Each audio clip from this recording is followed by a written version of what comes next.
நாடு முழுக்க பல்வேறு குற்ற சம்பவங்கள் நடந்துட்டு தான் இருக்கு. காவல்துறையினரும் விசாரிச்சுட்டு தான் இருக்காங்க. அது மாதிரியான குற்றங்களின் தொகுப்பு தான் நிகழ்தகவு.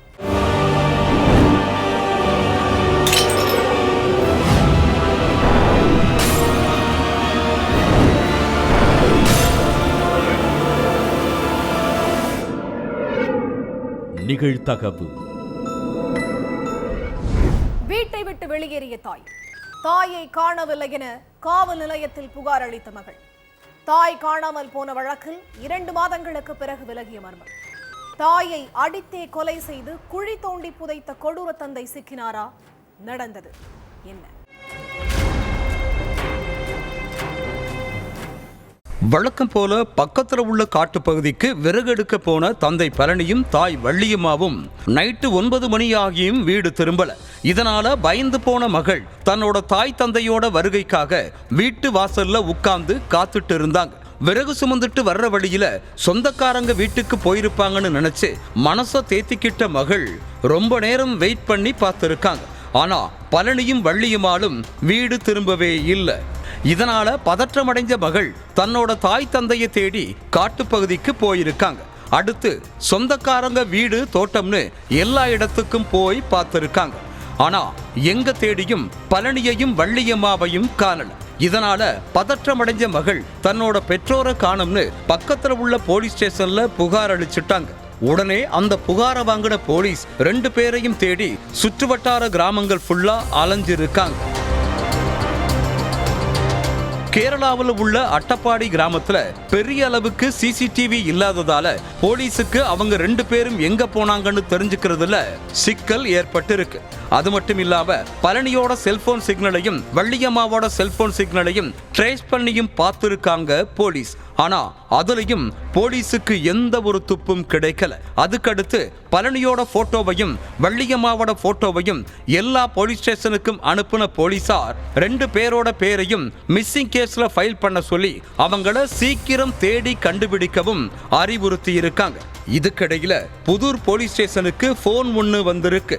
சார், அஞ்சக்க கொம்பு காட்டுப்பகுதியில வச்சு பழனிய பார்த்தேன், அவன் அங்கதான் தலைமறைவா இருக்கான்னு எதிர்முனையில பேசினவரு சொல்லி இருக்காரு. அந்த தகவலை வச்சு உடனே அஞ்சக்க கொம்பு காட்டுப்பகுதிக்கு போன போலீஸ் எல்லா இடங்களையும் சல்லடை போட்டு தேடி இருக்காங்க.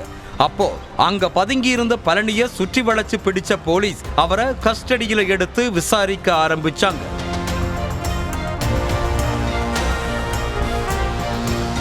அட்டப்பாடி பகுதியைச் சேர்ந்தவங்க 45 வயசான வள்ளியம்மாள் முதல் கணவரோட ஏற்பட்ட கருத்து வேறுபாட்டால மகள் கூட தனியா வாழ்ந்துட்டு இருந்தாங்க. அந்த நேரத்துல வள்ளியம்மாளுக்கு பழனிங்கிற நபரோட பழக்கம் ஏற்பட்டிருக்கு. ஆரம்பத்துல நல்ல நண்பர்களா பழகின 2 பேரும் அடுத்த கொஞ்ச நாட்கள்லயே கல்யாணம் பண்ணிக்கிட்டாங்க. கிடைக்கிற வேலையை செஞ்சுட்டு கணவனும் மனைவியும் ஆரம்பத்துல மகிழ்ச்சியா வாழ்ந்துட்டு இருந்தாங்க. ஆனா நாள் போக போக கணவனுக்கும் மனைவிக்கும் இடையில அடிக்கடி பிரச்சனை ஏற்பட ஆரம்பிச்சிருக்கு. தொட்டதுக்கெல்லாம் இவங்களுக்குள்ள பிரச்சனை ஏற்பட்டதால வள்ளியம்மாள் மேல கடும் கோபத்துல இருந்திருக்காரு பழனி. சம்பவத்தன்னைக்கு பழனியும் வள்ளியம்மாளும் பக்கத்துல உள்ள காட்டுப்பகுதிக்கு விறகு சுமக்க போயிருக்காங்க. அப்போ பழனி விறகு சுமக்காம வள்ளியம்மாள ரொம்ப வேலை வாங்கி இருக்காரு. வந்ததுல இருந்து நான் தான் விறகு எடுத்துட்டு இருக்கேன், ஒரு வேலையும் செய்யாம இருக்கிறதுக்கு நீங்க எதுக்கு இங்க வந்தீங்க, நீங்க பேசாம வீட்டிலேயே இருந்திருக்கலாமேன்னு கணவன் கிட்ட சண்டை போட்டிருக்காங்க வள்ளியம்மாள். அதுக்கு பழனி வள்ளியம்மாள தகாத வார்த்தைகளால திட்டுனதா கூறப்படுது. பதிலுக்கு வள்ளியம்மாளும் பழனிய தகாத வார்த்தைகளால திட்ட 2 பேருக்கும் இடையில பயங்கர பிரச்சனை ஏற்பட்டிருக்கு. ஒரு கட்டத்துல கடும் கோபத்துக்கு உள்ளான பழனி வள்ளியம்மாளை போட்டு சரமரியா தாக்கி அடிச்சே கொன்னு இருக்காரு. அடுத்து சடலத்தை 5 கிலோமீட்டர் தொலைவுல உள்ள காட்டுப்பகுதிக்கு எடுத்துட்டு போய் புதைச்சிருக்காரு பழனி. கிட்டத்தட்ட 2 மாசம் கழிச்சு கிராம மக்கள் சொன்ன தகவலை வச்சு பழனி தான் குற்றவாளின்னு கண்டுபிடிச்ச போலீஸ் அவரை அரெஸ்ட் பண்ணி சிறையில அடைச்சிட்டாங்க. மது குடித்துவிட்டு தூங்க சென்ற ஓட்டுநர் திடீரென வீட்டில் இருந்து கேட்ட அலறல் சத்தம். கணவன் நெஞ்சு வலியால் உயிரிழந்து விட்டதாக நாடகமாடிய மனைவி. போலீசாரின் விசாரணையில் காத்திருந்த ட்விஸ்ட். கட்டிய கணவனை மனைவியே மாஸ்டர் பிளான் போட்டு கொலை செய்தது ஏன்? நடந்தது என்ன?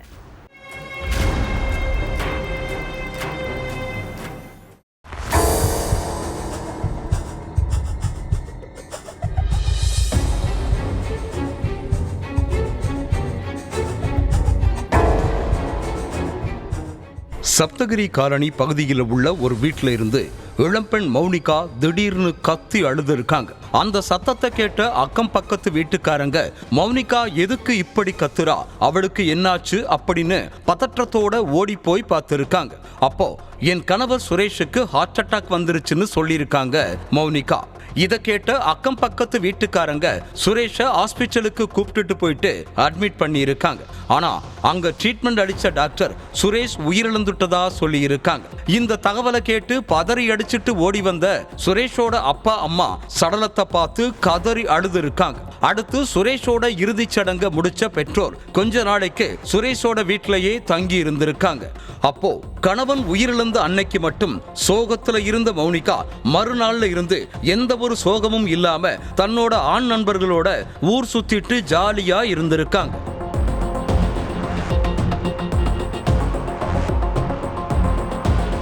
இதை பார்த்த சுரேஷோட அப்பா அம்மாவுக்கு மௌனிகா மேல சந்தேகம் வந்திருக்கு. மௌனிகா தான் தன்னோட மகனை ஏதோ பண்ணிருக்காங்கன்னு சந்தேகம் அடைஞ்ச பெற்றோர் அவங்க மேல பக்கத்துல உள்ள போலீஸ் ஸ்டேஷன்ல கம்ப்ளைண்ட் கொடுத்திருக்காங்க. அதுபடி போலீசார் மௌனிகாவை காவல் நிலையத்துக்கு கூப்பிட்டுட்டு போய் விசாரிக்க ஆரம்பிச்சிருக்காங்க. அதுல மௌனிகா முன்னுக்கு பின் முரணா பதிலளிச்சதா கூறப்படுது. இதனால மௌனிகா மேல சந்தேகப்பட்ட போலீஸ் அவங்க கிட்ட தங்களோட பாணியில விசாரிக்க ஆரம்பிச்சாங்க. சப்தகிரி காலனி பகுதியைச் சேர்ந்த சுரேஷ் மௌனிகா தம்பதிக்கு 10 வருடங்களுக்கு முன்னாடி கல்யாணம் ஆகியிருக்கு. இந்த தம்பதிக்கு 2 குழந்தைகள் இருக்காங்க. டிரைவர் வேலை செஞ்சுட்டு மனைவி குழந்தைகள்னு மகிழ்ச்சியா வாழ்ந்துட்டு இருந்த சுரேஷ் நாள் போக போக மது போதைக்கு அடிமையாகிட்டாரு. எந்நேரமும் வீட்டுக்கு ஃபுல் போதையில போற சுரேஷ் சம்பாதிக்கிற காசை மனைவி கிட்ட கொடுக்காம அவங்கள போட்டு சர்றமாரியா அடிச்சு சித்திரவதை பண்ணி இருக்காரு. கணவனோட செயலை பார்த்து மன உளைச்சலுக்கு ஆளான மௌனிகா பணத்துக்காகவும் குழந்தைகளோட படிப்பு செலவுக்காகவும் பாலியல் தொழில ஈடுபட்டிருக்காங்க. அப்போ மௌனிகாவுக்கும் அதே ஏரியாவில் உள்ள அஜய்ங்கிற இளைஞருக்கும் இடையே தகாத உறவு ஏற்பட்டிருக்கு. கணவன் வேலைக்கு போனதுக்கு அப்புறம் அஜய டெய்லி வீட்டுக்கு கூப்பிடுற மௌனிகா அவங்க கூட தனிமையில இருந்திருக்காங்க. இதுக்கடையில ஊதாரியா ஊர் சுத்திட்டு இருந்த சுரேஷ் மனைவி கிட்ட பணம் கேட்டு அடிக்கடி பிரச்சனை பண்ணிட்டு இருந்திருக்காரு. இதனால கணவன் மேல கடும் கோபத்துல இருந்த மௌனிகா சுரேஷோட நடவடிக்கையை பத்தி காதலன் அஜய் கிட்டையும் தன்னோட ஃப்ரெண்ட் சிவகிருஷ்ணா சந்தியா கிட்டையும் சொல்லி இருக்காங்க. உன் கணவர் மது போதையில் டெய்லி உன்னை டார்ச்சர் பண்ணிட்டு இருந்தான், அப்படின்னா அவனோட கதையை முடிச்சுடு. சாப்பாட்டுல அதிக அளவு வயகரா மாத்திரைகள் பிபி மாத்திரைகளை கலந்து கொடுத்து கொன்னுட்டு சொந்தக்காரங்க கிட்ட ஹார்ட் அட்டாக் வந்து உயிரிழந்துட்டதா பொய் சொல்லிருன்னு ஐடியா கொடுத்திருக்காங்க.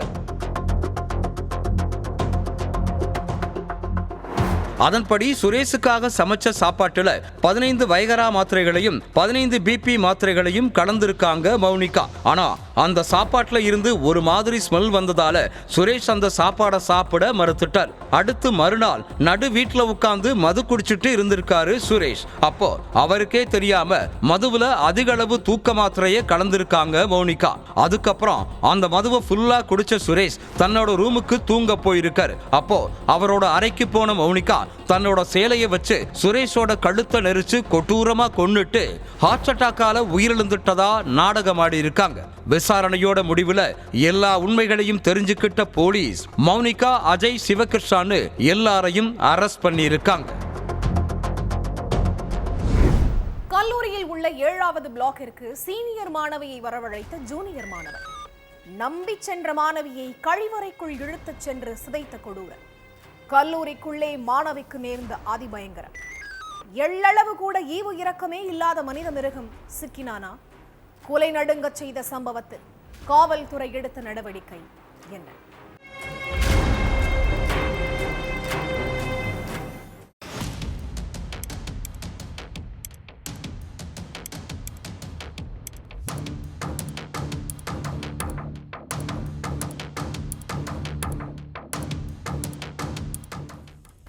தேர்ட் இயர் படிக்கிற 21 வயசு மாணவி காலேஜில் நார்மலா இல்லாம இருந்திருக்காங்க. அவங்களோட பேச்சு செயல்பாடு எல்லாமே மற்ற பொண்ணுங்க மாதிரி இல்லாம ஏதோ ஒரு விஷயத்த மனசுல போட்டு குழம்பிக்கிட்டே இருக்கிற மாதிரியும் ஏதோ ஒரு பிரச்சனையினால பாதிக்கப்பட்டு இருக்கிற மாதிரியும் இருந்திருக்கு. அதை நோட் பண்ண பேராசிரியர் ஒருத்தர் அந்த பொண்ணு கிட்ட பேச்சு கொடுத்திருக்காரு. அப்போ அந்த பொண்ணு ரொம்ப மன அழுத்தத்துல இருக்கிறது தெரிஞ்சிருக்கு.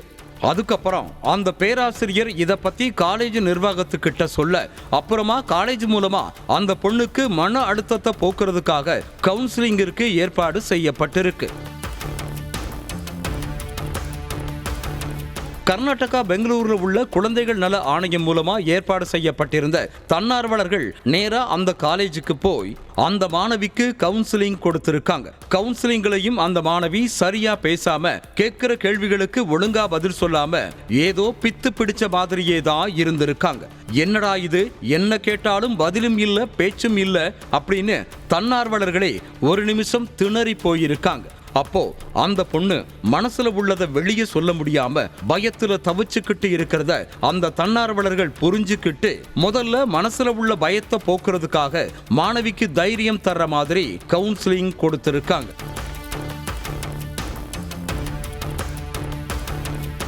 தன்னார்வலர்கள் மேல அந்த மாணவிக்கு முழுசா நம்பிக்கை வந்த பிறகுதான் வாயில இருந்து வார்த்தைகள் வர ஆரம்பிச்சிருக்கு. பேசாமலே இருந்த மாணவி பேச ஆரம்பிச்சிருக்காங்க. ஆனா பேசிக்கிட்டே இருந்த தன்னார்வலர்கள் வாயடைச்சு போயிருக்காங்க. ஏன்னா அந்த மாணவி சொன்ன விஷயம் அவ்வளவு கொடூரமா இருந்திருக்கு. கர்நாடக மாநிலம் பெங்களூருல உள்ள என்ஜினியரிங் காலேஜில் தான் இந்த மாணவி படிச்சுட்டு இருக்காங்க. அந்த காலேஜில் ஃபர்ஸ்ட் இயர் படிச்சுட்டு இருக்கிற ஜீவன் கவுடாங்கிற மாணவன் மாணவிக்கு ஃப்ரெண்டா ஆகியிருக்கான். மாணவி கிட்ட நல்ல ஃப்ரெண்டா பேசி பழகிட்டு இருந்த ஜீவன் கவுடா சம்பவத்தன்னைக்கு மாணவியை 7வது மாடியில உள்ள ஆர்கிடெக்ட் பிளாக்கிற்கு வர சொல்லி இருக்கான். அங்க அவ்வளவு யாரும் போக மாட்டாங்கன்னு, எப்போதுமே அந்த இடம் இருள் சூழ்ந்த மாதிரி தான் இருக்கும்னு சொல்லப்படுது.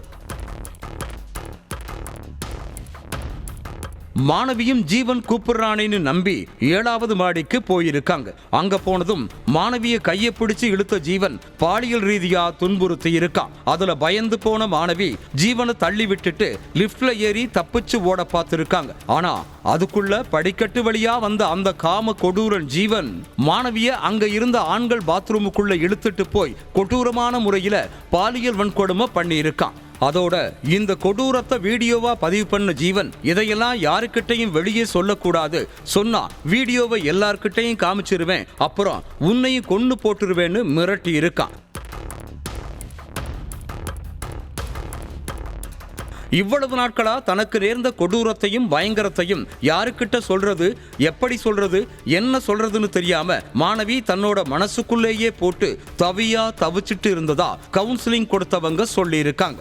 மாணவி சொன்ன விஷயத்தை தன்னார்வலர்கள் குழந்தைகள் நல ஆணைய அதிகாரிகள் கிட்ட சொல்ல உடனே அவங்க போலீஸ் ஸ்டேஷனுக்கு தகவல் சொல்லி இருக்காங்க. உடனே நேரா வந்த போலீஸ் அந்த மாணவி கிட்ட விசாரணை நடத்தினாங்க. மாணவி சொன்னதை வச்சு அந்த காம கொடூர சைக்கோ ஜீவன் மேல வழக்கு பதிவு செஞ்ச போலீஸ் அவனை அரெஸ்ட் பண்ணி விசாரிச்சுட்டு இருக்காங்க. அது போக காலேஜ்ல ஜீவனோட க்ளோஸா இருந்தவங்களையும் பிடிச்சு விசாரணை நடத்திட்டு இருக்காங்க. இதுக்கு நடுவுல பாதிக்கப்பட்ட மாணவிக்கு நீதி கேட்டு சக மாணவர்கள் போராட்டத்துல குதிச்சிருக்கிறதால பதற்றமான சூழல் நிலவிட்டு இருக்கு. வீட்டின் கழிவறையில் கொடூரமாக உயிரிழந்து கிடந்த இளைஞர். போதையில் இருந்த இளைஞரின் கழுத்தை அறுத்து மிளகாய் பொடியை தூவி கொலை செய்த பயங்கரம். ரத்தம் படிந்த கைகளை சுத்தம் செய்துவிட்டு கேஷுவலாக நடந்து சென்ற கொலையாளிகள் சிக்கினார்களா? இளைஞரை கொடூரமாக கொலை செய்த இளைஞர்கள் யார்? கொலை செய்யும் அளவுக்கு அப்படி என்ன ஆத்திரம்?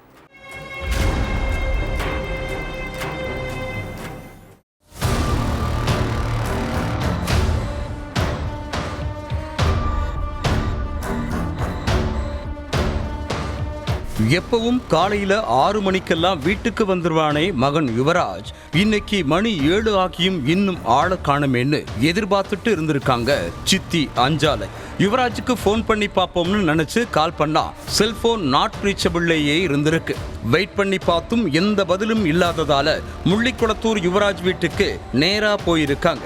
அப்போ கதவெல்லாம் திறந்தபடி கிடந்திருக்கு.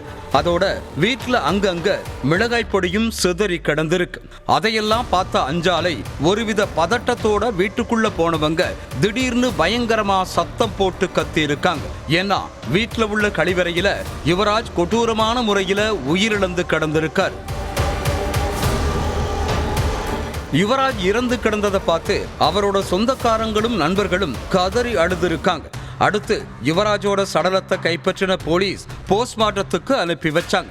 அதுக்கு பிறகு நைட்டு வீட்டுல இருந்த யுவராஜுக்கு என்ன ஆச்சு, அவரை யாரு இப்படி பண்ணதுன்னு போலீஸ் விசாரிக்க ஆரம்பிச்சாங்க. செங்கல்பட்டு திருக்கழுக்குன்றம் பக்கத்துல உள்ள எடையூர் கிராமத்தை சேர்ந்த யுவராஜ் மனைவி கூட ஏற்பட்ட கருத்து வேறுபாட்டால முள்ளிக்குளத்தூர் பகுதியில வீடு வாடகைக்கு எடுத்து வாழ்ந்துட்டு இருந்திருக்கார். யுவராஜ அவரோட சித்தி அஞ்சாலை தான் கவனிச்சுட்டு இருந்தாங்க. நல்லூர்ல உள்ள ரவிங்கிறவரோட சலூன் கடையில வேலை பார்த்துட்டு இருந்திருக்கார். வாழ்க்கை துணை இல்லாம தனிமரமா வாழ்ந்து வந்த யுவராஜுக்கு கடை ஓனர் ரவியோட மனைவி கூட பழக்கம் ஏற்பட்டிருக்கு.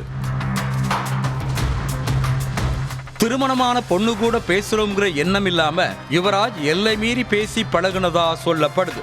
அதே மாதிரி அந்த பொண்ணும் தனக்கு கல்யாணமாகி கணவர் இருக்காருங்கிறத மறந்து யுவராஜ் கூட தகாத முறையில பழகி இருக்காங்க. ஒரு கட்டத்துல உன் மனைவியும் அந்த யுவராஜும் அடிக்கடி தனியா சந்திச்சு பேசிக்கிறாங்க, இதெல்லாம் நல்லதுக்கு இல்லைன்னு அக்கம் பக்கத்துல உள்ளவங்க ரவி கிட்ட சொல்லி இருக்காங்க. விஷயம் தெரிஞ்சு கொதிச்சு போன ரவி நேரா வீட்டுக்கு போய் மனைவியை கண்டிச்சிருக்கார். அதே மாதிரி கடையில இருந்த யுவராஜ கண்டிச்சதோட வேலையை விட்டே தூக்கி இருக்கார். கணவருக்கு விஷயம் தெரிஞ்சிருச்சுன்னு நினைச்சு பயத்துல இருந்த மனைவி கொஞ்ச நாள் யுவராஜ் கூட பழகாம இருந்திருக்காங்க. ஆனா 2 மாசத்துக்கு அப்புறம் திரும்பவும் தகாத உறவை தொடர்ந்து இருக்காங்க. மனைவி திருந்திட்டாங்கன்னு ரவி நினைச்சிட்டு இருந்த நேரத்துல யுவராஜ் தன்னோட மனைவி கூட இன்னும் உறவுல தான் இருக்கிறாருங்கிற விஷயம் தெரிஞ்சிருக்கு. மனைவி ரொம்ப நேரமா போன் பேசிட்டு இருக்கிறத பார்த்த ரவி செல்போன்ல யாருக்கிட்ட பேசிட்டு இருக்கன்னு கேட்டதுக்கு மனைவி மழுப்பலா பதில் சொல்லி இருக்காங்க. ரவி சந்தேகப்பட்டு செல்போனை பிடுங்கி பார்த்தப்ப அவங்க யுவராஜ் கிட்ட பேசிட்டு இருந்தது தெரிஞ்சு மனைவிய போட்டு சரமாரியா அடிச்சிருக்காரு. யுவராஜால தினமும் அப்பாவும் அம்மாவும் சண்டை போடுறத பார்த்த ரவியோட மகன் கண்ணியப்பன் எல்லாத்துக்கும் காரணமான யுவராஜை கொலை செய்ய திட்டம் போட பிளான் போட்டிருக்கான். சம்பவம் நடந்த அன்னைக்கு நைட்டு ஃபுல் போதையில வீட்டுல உட்கார்ந்துட்டு இருந்திருக்காரு யுவராஜ். அப்போ தன்னோட ஃப்ரெண்ட் கவினேஷை கூப்பிட்டுக்கிட்டு யுவராஜ் வீட்டுக்கு போன கண்ணியப்பன் போதையில இருந்த யுவராஜோட கழுத்தை சரமாரியா வெட்டி துடிக்க துடிக்க கொண்டு இருக்காங்க. அதுல நிலை குலைஞ்ச யுவராஜ் சம்பவ இடத்திலேயே துடிதுடிச்சு உயிரிழந்துட்டார். அறிவால வெட்டினது மட்டுமில்லாம யுவராஜ் உயிருக்கு போராடிட்டு இருந்தப்போ அவரோட உடம்புல மிளகாய் பொடியை தூவி துடிக்கிறத கண்ணியப்பனும் கவினேஷும் ரசிச்சபடி பார்த்திருக்காங்க. இரவு நேரங்கிறதால யுவராஜோட அலறல் சத்தம் யாருக்கும் கேட்கல. அதுக்கு பிறகு யுவராஜோட சடலத்தை பாத்ரூமுக்குள்ள எடுத்துட்டு போய் போட்ட 2 பேரும் கை கால்களை கழுவிட்டு அங்கிருந்து கேஷுவலா கிளம்பி இருக்காங்க. சிசிடிவி கேமரா காட்சிகளை வச்சு தலைமறைவா இருந்த கண்ணியப்பனையும் கவினேஷையும் பிடிச்சு விசாரிச்சதுல தான் மொத்த உண்மையும் தெரிய வந்துச்சு. அதுக்கப்புறம் 2 பேர் மேலையும் கொலை வழக்கு பதிவு பண்ண போலீஸ் அவங்கள அரெஸ்ட் பண்ணி நீதிமன்றத்துல ஆஜர்படுத்தி சிறையில் தள்ளிட்டாங்க. ஒவ்வொரு குற்றங்களின் முடிவும் சட்டத்தின் கையில். விசாரணை தொடரும். பார்க்கலாம் அடுத்த நிகழ்த்தகதை.